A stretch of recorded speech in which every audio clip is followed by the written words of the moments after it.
Bro, lu pasti pernah dengar orang ngomong rezeki mah gak kemana.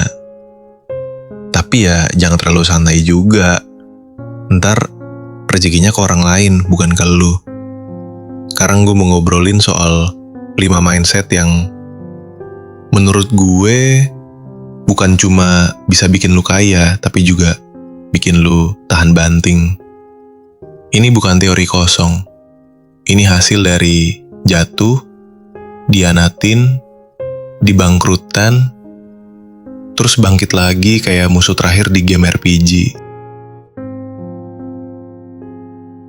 Observation on values. Life is not just about money, right? Gue dulu pikir bisnis itu soal cuan, ternyata enggak. Cuan itu hasil. Value itu fondasi. Lo tau nggak Jeff Bezos pernah bilang, focus on the customer, and all else will follow. Dia nggak ngomong fokus on the profit. Karena orang yang fokusnya cuma ke duit, biasanya malah kehilangan semuanya. Makanya gue belajar.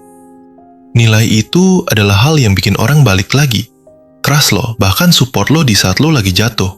Ketika warung gue tutup, bukan uang yang nyelamatin gue, tapi testimoni orang-orang yang bilang, warung lo itu tempat gue belajar hidup, bukan cuma ngopi. Mindset ini ngajarin gue satu hal, create value yang real.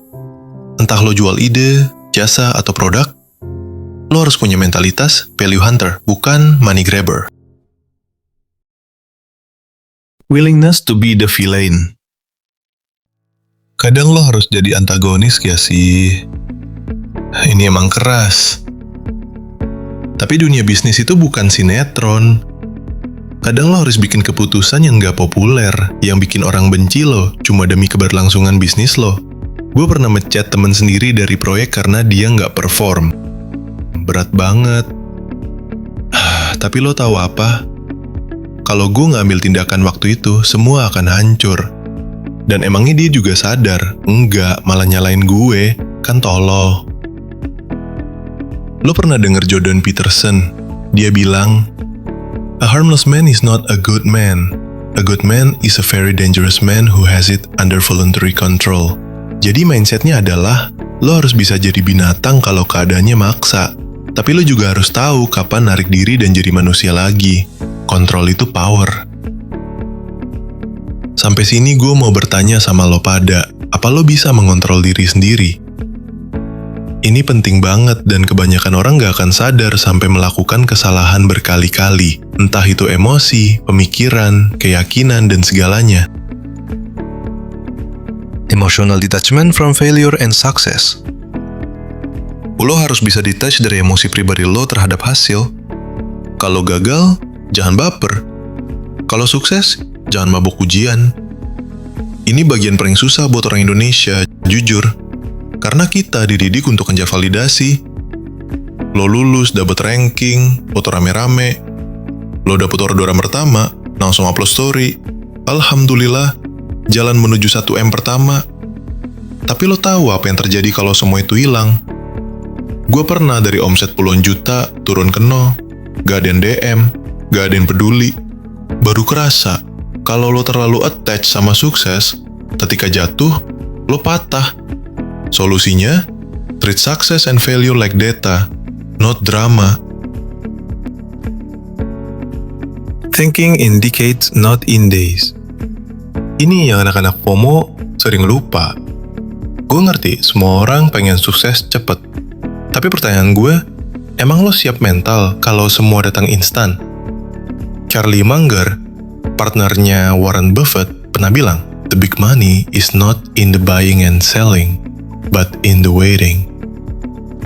Kekayaan sejati itu dibangun dalam waktu panjang, bukan dari rezeki viral, bukan dari booming sesaat. Lo butuh mental maraton 100 km, bukan sprint 100 meter. Dulu, gue bangun warung karena mikir jangka pendek. Orang sini butuh pulsa, kopi beres. Tapi nggak mikir soal supply chain, SDM, atau adaptasi teknologi. Mindsetnya harus diubah jadi, Lo investasi di mental, bukan cuma di modal. Lo bangun reputasi pelan-pelan, biar nggak gampang ditiup angin tren. Mastery over self, emosi, waktu, dan nafsu. Bro, musuh paling besar dalam dunia bisnis itu bukan pesaing lo, tapi lo sendiri. Disiplin, konsistensi, pengendalian, emosi. Ini hal-hal yang nggak kelihatan, tapi menentukan banget. Lu tahu nggak kenapa banyak pengusaha jatuh waktu udah sukses? Karena mereka kehilangan kontrol atas diri mereka sendiri. Mabok kekuasaan, ketagihan validasi, dan lupa sama akar perjuangannya.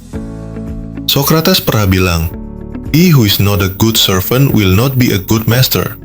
Makanya, mindset kelima ini penting. Lu harus jadi master dari ego lu. Lu bukan bos buat orang lain, sebelum jadi bos buat diri sendiri.